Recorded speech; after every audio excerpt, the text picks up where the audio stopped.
Well, hello! Today is the first episode of a series of mini world tours where I will show a different part of my world to catch us all up to speed. So obviously this world was my personal world for a long time before it became our Let's Play world. And so this series will hopefully show off all of the different parts of that so we can all be familiar. Right ahead is the greenhouse, then we have our village trader, and then we have an unfinished arena that we started a little bit a couple episodes ago.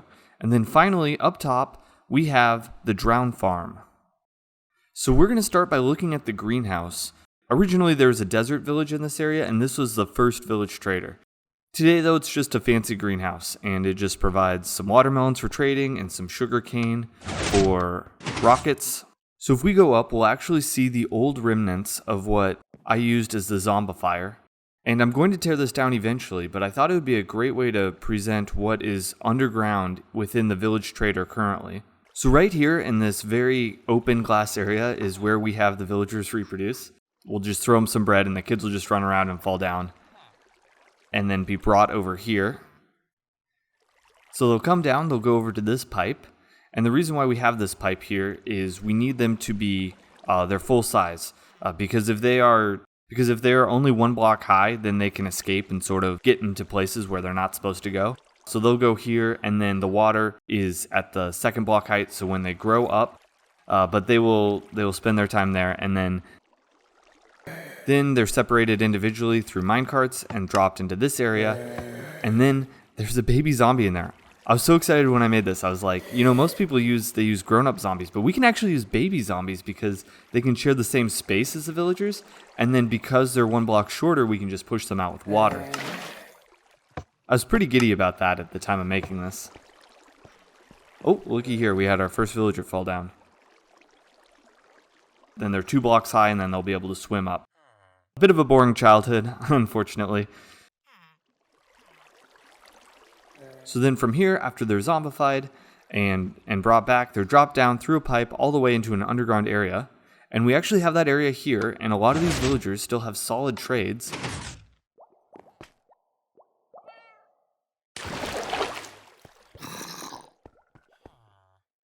I still use this place. It's got a lot of villagers with a lot of solid trades. I got librarians over here, we got farmers, we have masons, we have some other ones as well.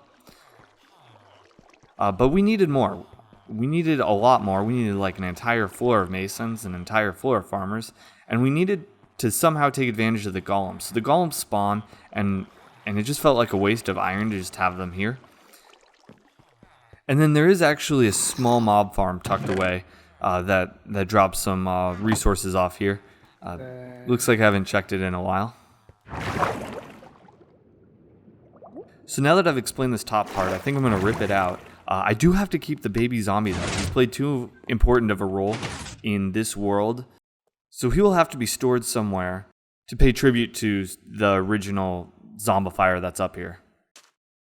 And then I had to show you guys, I lit up the yellow glass area up top. So during the night it has sort of this cool glow to it.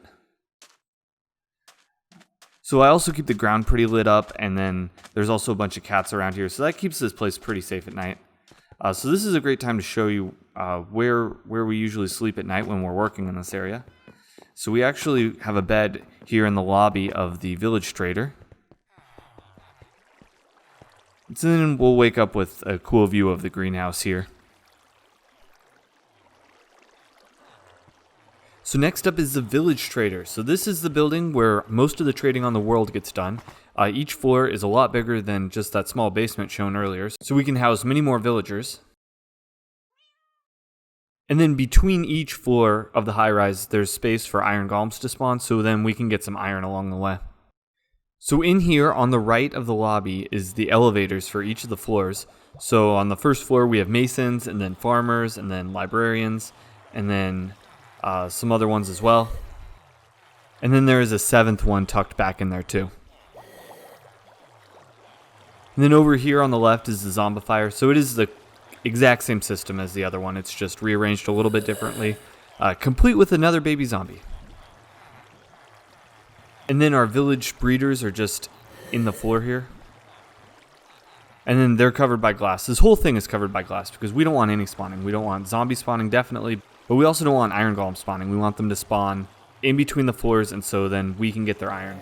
And so that's why there's so much glass on the floor here and also around. And so they'll be nice and safe, sealed off in here, and then we can press a button and that will actually shoot food over to them. Then after that, their children will be gathered up into this location here, and then we can send that off to the zombifier. Yeah, a lot of buttons here, but this one on the floor, this will bring another villager up and over into the zombifier. And so this is what the standard floor looks like. Basically just glass floors for spawning purposes, and then separated individually. And then each floor usually just has one type of villager on it. And so then I can just run through the whole floor, get all that I need, and then exit back down. Alright, so now I want to show you between the floors. Yeah, you can see this on here. This is where they'll spawn. Or maybe the top with the parapet. That might be the best example. That's a good source of iron, but I AFK a lot here just to get them to refresh their trades. So I wanted to get sort of a constant flow of iron in, even when we're not trading with them. And so then this villager out here just attracts zombies to come in. They go after him. So zombies will go in, they'll fall down, they'll get shot up a pipe, and then they'll actually get released into the system to scare villagers in sort of a controlled area. And then that will also generate iron as well. And so the basement of this thing, so basically you just come in, and then across you can see one of the breeding areas, and then one of the growth pipes here as well. And then this system actually has a way that we can change the direction of the villager. But I have this other track here that'll send them out that I'm going to use to put villagers into the arena at some point. And then also we have a way to get them into the nether for projects elsewhere in our world.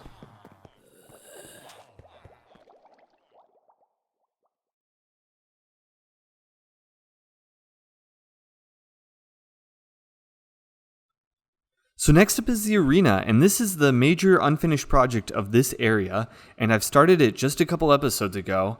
I'm not going to go into all of the things that I plan on doing with it because it's a little bit of a secret right now. But right now, it's basically just a hole in the ground, and I did hook up a lot of pistons that will be able to retract and show lights if we want to light this thing up at night. So I'll show that here pretty quick. And then we have it sectioned off so like each arch does it all at the exact same time. Show it here again. So we're going to put a new floor in over this over the stone floor, and we're going to probably shrink this whole thing just a little bit. And we're just going to do a lot. It's an incomplete project that we're going to get to in some future episodes here pretty soon. So this behemoth of a structure, this ugly structure right here, this is our drowned farm. I started it at a very specific height in the sky. I wanted the clouds to go just below it. So as soon as I basically finished this thing, Mojang raised the cloud level on us. So that that was a bit frustrating. So now you can see it from the ground pretty well. But that's okay. So drowns can only spawn up in the sky if it is in a river biome. So that's why this follows the shape of the river. If you're wondering, should we just square it off and then just have like a bunch of area be wasted and like not spawnable area just to make our lives easier? The answer is yes, you absolutely should. This was such a pain to like figure out how I was going to get them from the various nooks and crannies of this all into one place. So that was a massive headache. Don't recommend doing that. And I probably should cap this thing off. I would get marginally better spawn rates with the light coming in, but it's so deep that it kind of doesn't matter. I will say the one advantage of this thing like not being squared off is it gives it a lot of character, which I do kind of like the funky form of. And maybe it's less of a behemoth in the sky if you do that as well. Alright, so we'll go inside here now. Alright, so inside of here you can actually see them coming in from the left here. And then they drop down through this lava, and then they get down to just a one-punch kill. Assuming they survive the lava, and I might need to recalibrate this thing because a couple of them seem to be dying. And then I keep a set of Thorns armor here, so I'll just throw this on, and I'll just sit in there. We'll let the drowns kill me, and then the Thorns armor will kill the drowns, and then I will get credit for the kill, and that way we can get copper and we can get tridents and all that fun stuff.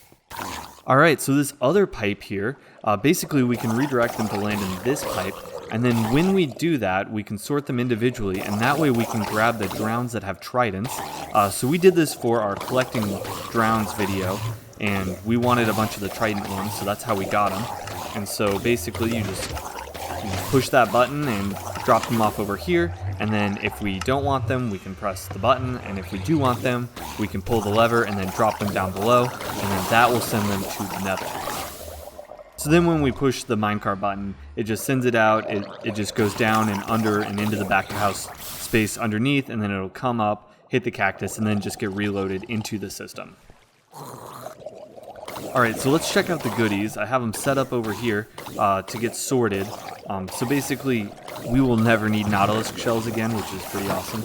And then I think I have it set up so that it is not currently keeping the rotten flesh, but if we wanted to keep it, it would get sorted here. And then tridents. Oh, look at this. This is beautiful. We can lose so many tridents and it'll still be good. Beautiful, beautiful. Alright, so now to show you the back of house area below.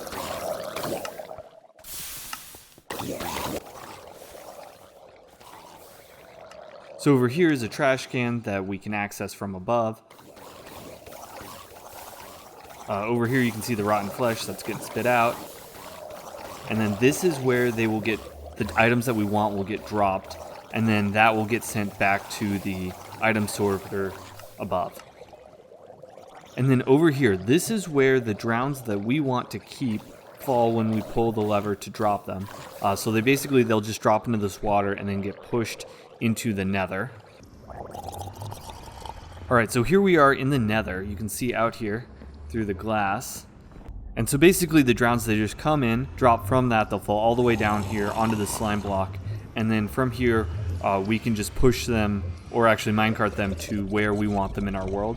And so we wanted them on the island, so that's where this is set up to send them. Nothing terribly crazy, just a way to transport them. So how do we get out of here? So basically just in the back of house area, we have a corner cut out here, and then we can drop through this, and it is quite the fall. But basically we'll just fall into the river below. So there are some other areas here as well that I'll talk about. So this area is just an enchanting area. Usually when you're trading with villagers, you get a ton of XP from that, as well as all the goodies. So I just have some of them stashed over here. I think this is just mostly books and yeah, tools too. And then over here is a cactus farm. What desert build wouldn't be complete without a cactus farm? Yeah, you can do it automatically, but this is way more fun. Very satisfying, very satisfying. Let's push it again. Yeah. And then a very pathetically small pumpkin farm is down here. Just enough to get something for trading, really. And then down here is our frog sanctuary. So we built this when we were trying to get the Froglight farm. And basically there's two spots here, and then one of these spots is in the river biome and one of them is in the desert biome. So that will get us 2 of our 3 frogs that we need, and then the third one we can get from the end, and we're pretty close to spawn. So basically we just pull them through the end portal and they'll come down here. And then there's another portal here, so then this will just get us to that space earlier that was shown. So we'll just bring them through there, and then when I want them into the nether, that's how we'll do it. And then I was using the Exalia bushes here, which is a great bush for desert areas. Usually desert areas, they have like the dry leaves. The mangroves look dry too, so I'm not sure how this one got past Mojang, but I'm not complaining. It's really nice to have a beautiful bush to have in the desert.